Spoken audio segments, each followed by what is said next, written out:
ભુજ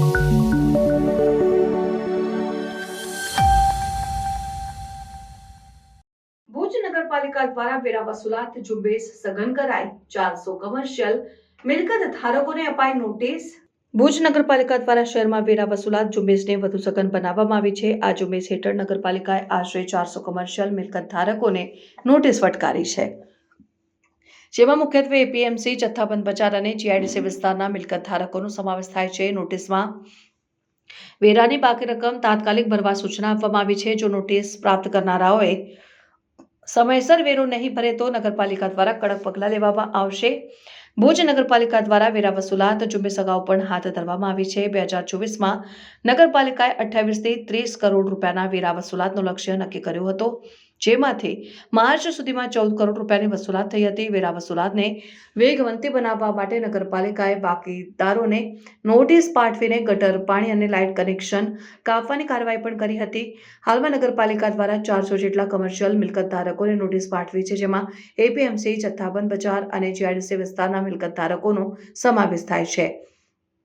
નોટિસમાં વેરાની બાકી રકમ તાત્કાલિક ભરવા સૂચના આપવામાં આવી છે। જો નોટિસ પ્રાપ્ત કરનારાઓએ સમયસર વેરો નહીં ભરે તો નગરપાલિકા દ્વારા કડક પગલાં લેવામાં આવશે, જેમાં મિલકતો સીલ કરવી, ગટર અને પાણીના કનેક્શન કાપવા જેવી કાર્યવાહી સામેલ છે। નાગરિકો અને મિલકત ધારકોને નગરપાલિકા દ્વારા અપાયેલ નોટિસને ગંભીરતાથી લેવી જોઈએ અને સમયસર વેરા ભરવા જોઈએ, જેથી નગરપાલિકાની સેવાઓનો લાભ સતત મળતો રહે। વેરા વસૂલાત ઝુંબેશનો હેતુ નગરપાલિકાના સ્વભંડોળને મજબૂત બનાવવાનો છે, જેથી શહેરના વિકાસ અને સુવિધાઓમાં સુધારો કરી શકાય।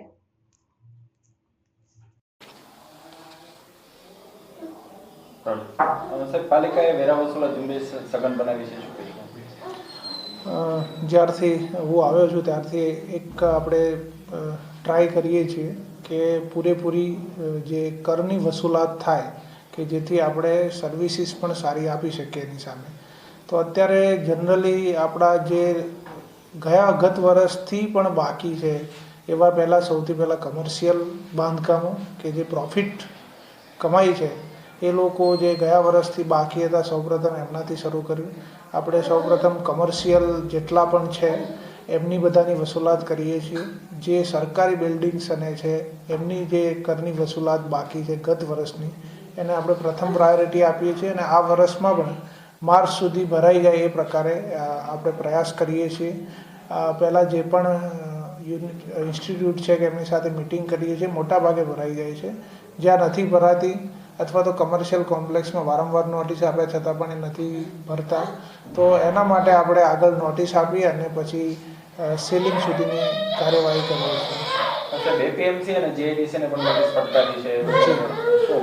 એપીએમસી અને જીઆઈડીસી સાથે ડિસ્કશન ચાલી રહ્યું છે અમારું કે એમાં જેટલા પણ જથ્થાબંધ વેપારીઓને છે એમાંથી ઘણા બધાએ મિટિંગ પછી ભરી નાખ્યા છે। જે નથી ભરતા એમને નોટિસ આપી છે અને એમના દ્વારા ભરવામાં નહીં આવે તો આગળની કાર્યવાહી કરવામાં આવશે।